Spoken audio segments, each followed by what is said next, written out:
Hello everyone, welcome to my channel. So today it's gonna be the first podcast on my channel and it's going to be really interesting as we have a very special guest with us. So he is a cloud security and compliance engineer with IBM Software Labs and he has almost 7 years of experience in most in-demand technologies like DevOps, DevSecOps, cloud security and compliance, Python among others. So please welcome Shauraj Bhushan Datta. Hi Shauraj, welcome to my channel. First of all, thank you so much for doing this with me because this will be my first podcast actually. Okay, tell me one thing, like when we say cloud security and compliance, so what exact kind of tech stack or work is coming into picture?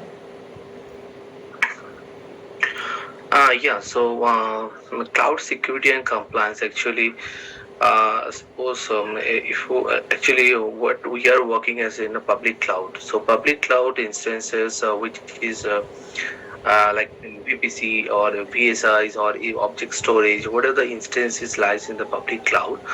Now, actually it's under the IaaS layer, it's infrastructure as a service layer. So those it should be maintained as a security and compliance of that. So if you see think about all the government having specific rules, basically the US and UK, they have US having separate rules like if you are dealing with the US federal government data or any other security data, it should not be go out. So they have come up with a lot of compliance strategy like NIST 853 800 basically according and as well FedRAM, HIPAA. This is for the US government healthcare related data. It should not be go out. Similarly, which we have in Europe is the GDPR, right? So those are the compliance guidance will be there. So we need to check the whether those service, because it will be worldwide, right? So the data center is live between the various regions. So it should not be go out your data, as well as what are the service instance you are using. There should be a make it a compliant. Like it should be the patch will be the on time.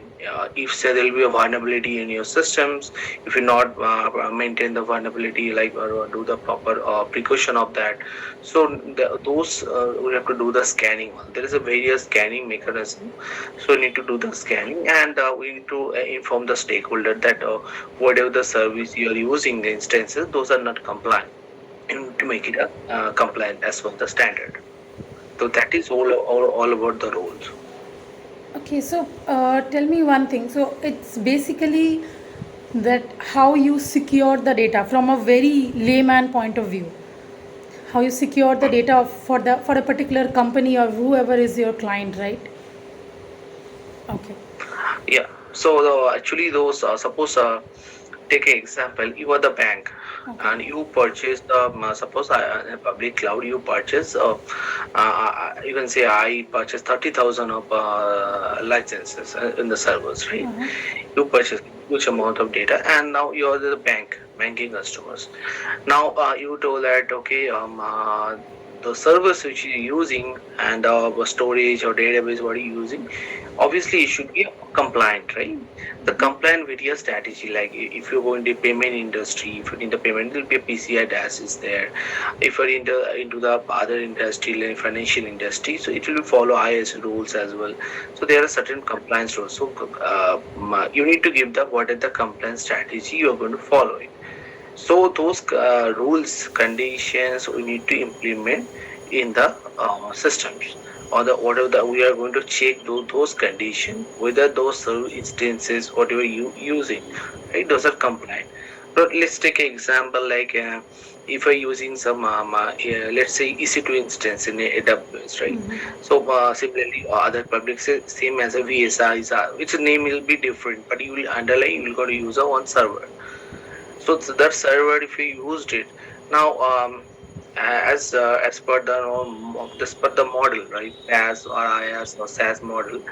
Public cloud vendor will provide that, I'll give the service to you, manage the service to you. You no need to bother about your, I'll take care of your services, like all the instances we're going to take care now.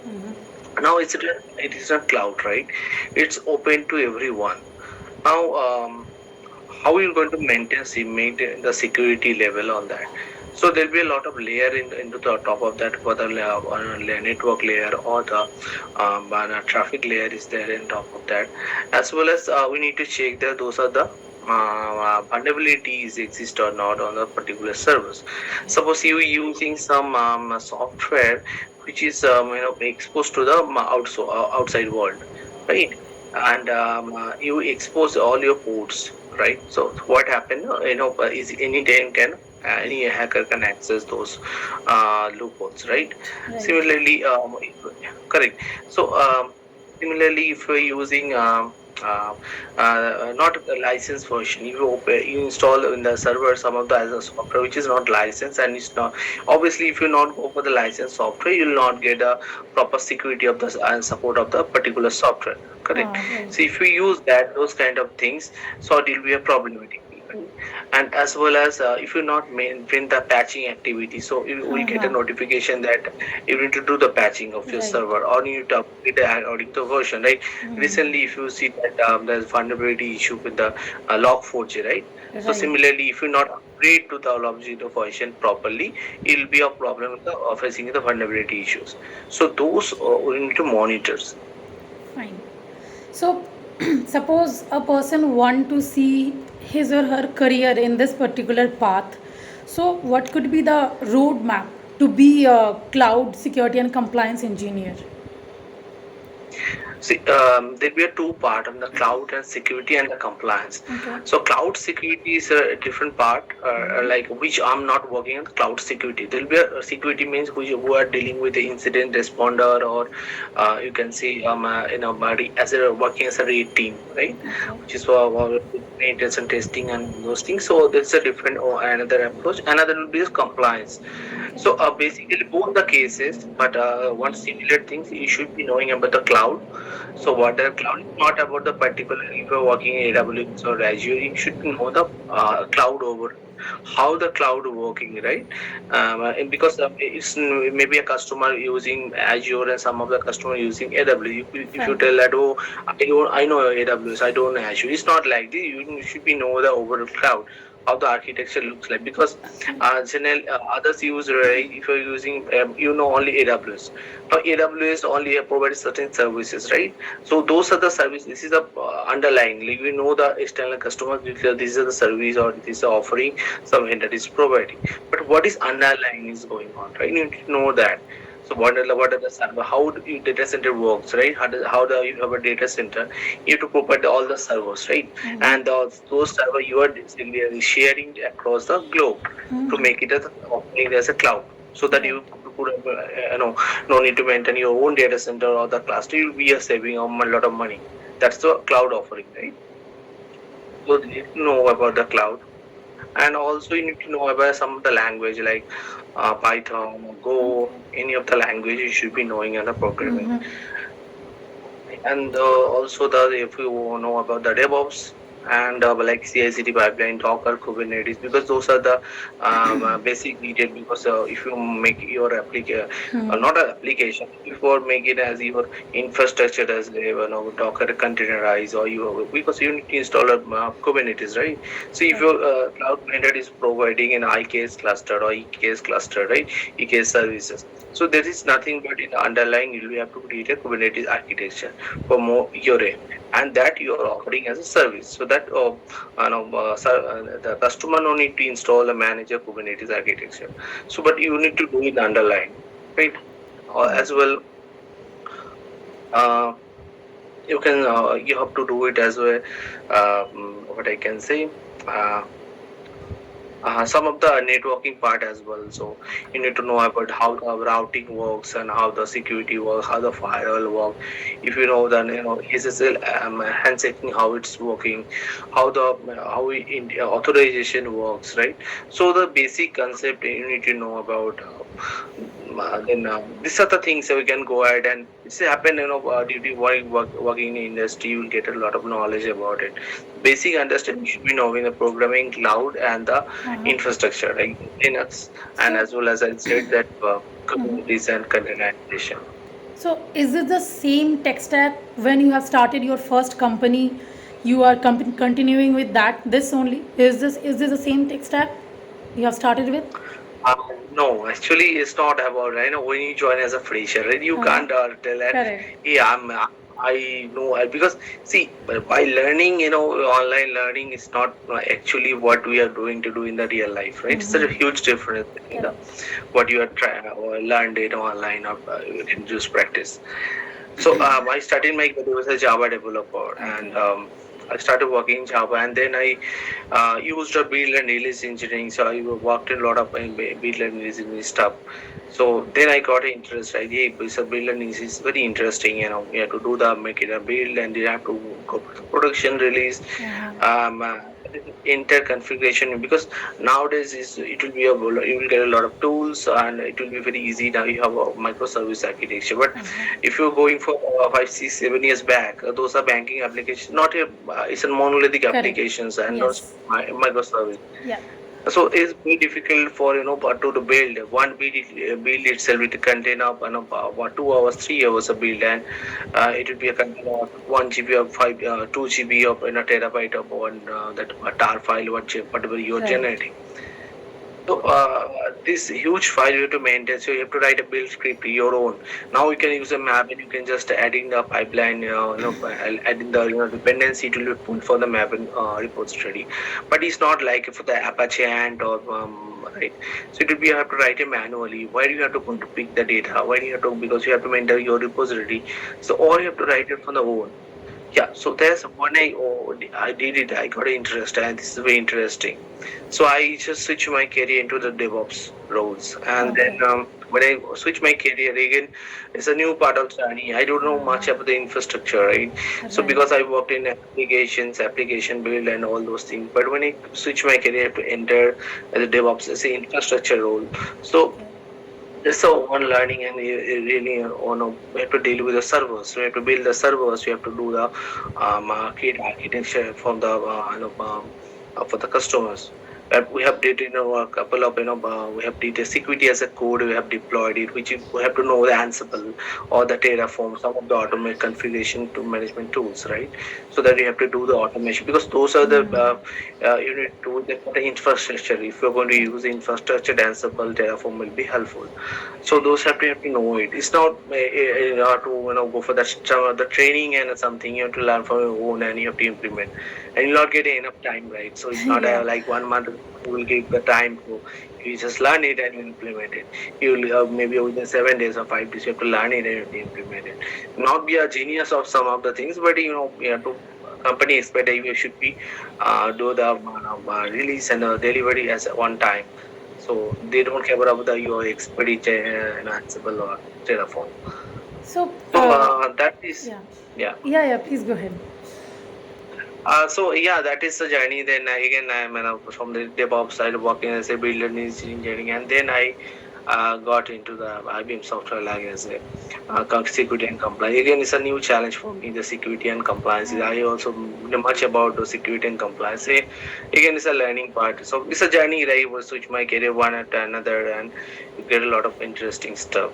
So, in your case, I think as far as career progression concerns, so you have started from Java developer and ended up in cloud, right? So, did you find any do you feel like there is any benefit in this of your in terms of your career growth? You can get ample learning, but you can get a lot of things to learn. It's not about stick to the particular if you're just doing just fixing some of the bugs or you have to write some of the code Right. to the release of your application, right? If it's for MNC company, you will not be the opportunity for the entire release. Only you have to work on some of the part of your features, which is they assigned to the your manager, right? So, when you worked in DevOps environment as the culture, you are the guy who is been taking care of the journey from release to the deployment for the production success. Right. So this is a journey responsibility journey is there, and you have a lot of learnings. It's not a stick about a particular one technology, one thing. So Agree. every day, some of the things coming up, new things is coming up, and you will not get enough time to learning and all those things. Just quickly learn it and implement it. So that is how. Okay. Okay. Cool then. So currently you are working in with IBM Software Labs, right? So for those aspirants, suppose who are also trying to get into IBM Software Labs for the similar role like yours, so what would you suggest, like how they should prepare, or what, any particular resources that you can refer for that would be beneficial for them, or any particular topic that they should be more focusing on? So, what is your thought on that? Um, See, IBM Software Lab now is expanding their units in Kochi, Ahmedabad, Uh-huh. and Bangalore and Bangalore, Hyderabad, and Gurgaon earlier is there. Now is expanding to Kochi and Ahmedabad. A lot of openings going on. And if you speak about cloud compliance and security, it's a roles one of the roles. There are other roles as well, Uh-huh. which is first thing, as I said, you need to know one language. Okay. This no matter if you know Java or Python or any other language. So Go, if you preferable for the Go language, because it is easy to configure with a Kubernetes scheduler and other things. It will be easy to interact with the system properly. So that's what enough Go is now good market in the Go. So you can, if you know the Go, it's good enough. But if you know the Python, that will also quite enough. Uh-huh. Yeah, so but you should be know one language, and you should be know that how to do with the language of the automation standpoint, not the application. You have to run the automation, right? Uh-huh. Suppose you are going to deal with maybe 10 lakhs of data per day, right? Yeah. Maybe those kind of scenario it will come, because we are dealing with that much of values data per day, 10 lakhs of data, and thousands of Jira tickets per day. So these are the problem you need to know what can working with the APIs, right? So API, how the APIs work and how to do the REST call. If you do build some own your API, that will be good enough. So one that is one knowledge should be needed, and also, as I said, the cloud knowledge, you should be knowing the in and out on the cloud part. Yeah. So right. So vendor will be different, but you should be know the basic of the cloud, what how cloud works internally, and also that you can say that yeah, CI/CD Docker part. If you know Docker, Kubernetes, there'll be good also some other configuration management tools like Ansible or Terraform. It's not necessary, but yeah, but if you know that, it's pretty good enough. But DevOps knowledge is very important for the nowadays every roles is needed the DevOps knowledge, right? You should be knowing at least how to do the CI/CD process works.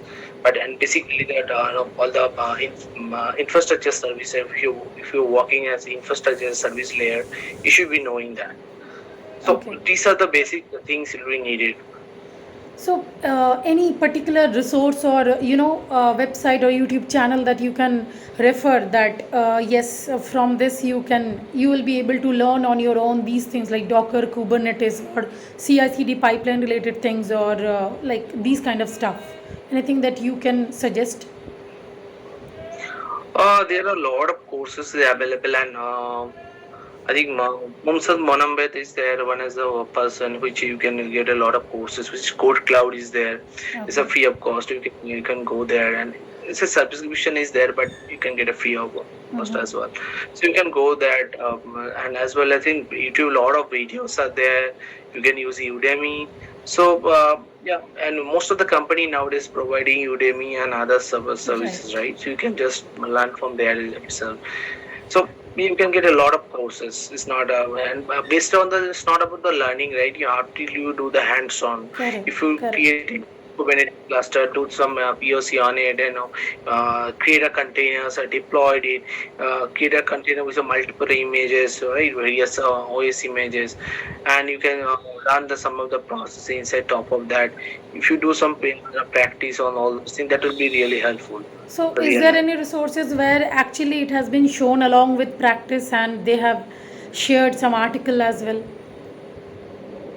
As I said, Code Cloud is an option that wherever you Okay. can go there, a course is available along with the hands-on practice. Okay. If you can follow that, that will be yeah, good enough, I can say. Okay. And also there are other courses also there is available in Udemy and others. So, how do you think that certification, like doing certification on these things, helps? Or, like, have you done any to, progress in this particular career path? See, certification is in my thought, certification is one of things like just to show that you know the knowledge, right? Uh-huh. But actually, certification not really helpful because it will show only the give you the overview of those things under the knowledge. What are the things is available, and you know the knowledge. That is the one proof of that because somebody is know that if you said somebody, hey, I know AWS, I know Azure, but they don't know, right? So because how do you recognize if you have certification? You can say, yeah, I have gone through this, and I know I have some knowledge on this, but it's not a practical knowledge, right? Right. Until you walk on, you'll not get practical knowledge. So certification is helpful in other sense, like show that you have some knowledge on it. So but other standpoint is not going to work if you know the hands-on knowledge. No one are going to ask you the certification nowadays. People are not asking for the what certification we have, right? People are asking for the what knowledge you are. Do you have a hands-on knowledge? Did you work on that? Yeah, just give me the scenario which you worked on, and they'll give some scenario to if you can have to crack it. So that is how now certification now. Earlier, if you go just 2 years back, certification is very important, but because that time people don't know, right, how to Right. judge with this. But now people know that this certification you will get a lot of free material, free vouchers, and other. You can easily you can if you just go through easily you can clear within 2 3 months any certification. But really, it's not helpful for the real life. It's a complete different what you learned it. So you are saying like experience in a live project or a real project is much more beneficial than having a certificate. And like if you, yeah, okay, Yeah, that is correct. But also, if you have to do the hands-on, right? It's not when you yes, learn the certification, practice for the certification, instead of focusing the certification, if you learned it, right? If suppose you right, are in any of the services, like public cloud also offering a certification along with the training, right? If you go to the proper training with the hands-on practice, that is important, right? Practice is important. If you don't know how to spin up a server, how to go inside that and have to create an Obama, suppose simple SSH key, right? If you uh-huh, don't know that, it's not going to help you if you if you did the certification or not, right? Those is the basic things you have to do it. But you have to if you do the practice activity, easily you can able to do it. So now I'm not telling people are know who is doing certification, they are not doing. It's not like this, but they also do the practice. But if you have to more focus on the practice, because a real life this is going to helpful to you, right? okay. Then one question from my personal point of view. Okay, so what I am trying to ask you is, if suppose I'm not doing a certification, but instead of that, I'm learning from some either article or video and doing some POC on that. So you are saying that would be much more useful rather than having a certificate. While if even if I'm not actually doing the hands-on in a live project in my office or something, but I'm doing it on my own in my personally. So you are saying that that would be much more beneficial or useful while interview with a company. Yeah, now again, sir, the topic will be again which company you are applying for. If you are applying for some of the clients, see Uh-huh. client, as I said in the beginning, the certification is a proof of your knowledge, right? Uh-huh. So now, if you're going to show, you can say somebody, hey, I don't know, I know AWS, right? Okay. Now, little bit knowledge means you worked as a POCs, not a real life experience you have, right? Right. Now to show up this, if you need a certification, you have to show that I have knowledge, but I didn't worked on that. But if I get it, I can work on that. That is for this point of view you can thought about. But if you worked on some POC, if you do a lot of digging around, right? So it's not necessary you have a certification. You can say I didn't much worked on live project, but I have did a lot of POCs and stuff. You can upload your things in a GitHub. You can create an own repository. You can create your blogs, and you can submit a lot of things what you have done it. Correct. Those will be helpful, right? Instead of going going for the certification. But in other point of view that if you don't can't able to do it, you can do the certification. You have to show that if you get a work chance, you can work on that. So it's a two point of view. Okay. Honestly speaking, I got to know so many things that I didn't knew about this field. So thank you so much. Thank you so much for your time. It was really insightful. I hope our viewers have got a fair bit of idea about how to be a cloud security engineer and whatever you have said about the roadmap also. So thank you so much. Thank you for your time. That's all for today. If you like this video, please do like, share and subscribe to my channel. I will catch up with you guys in my next video. Till then, keep learning with pride.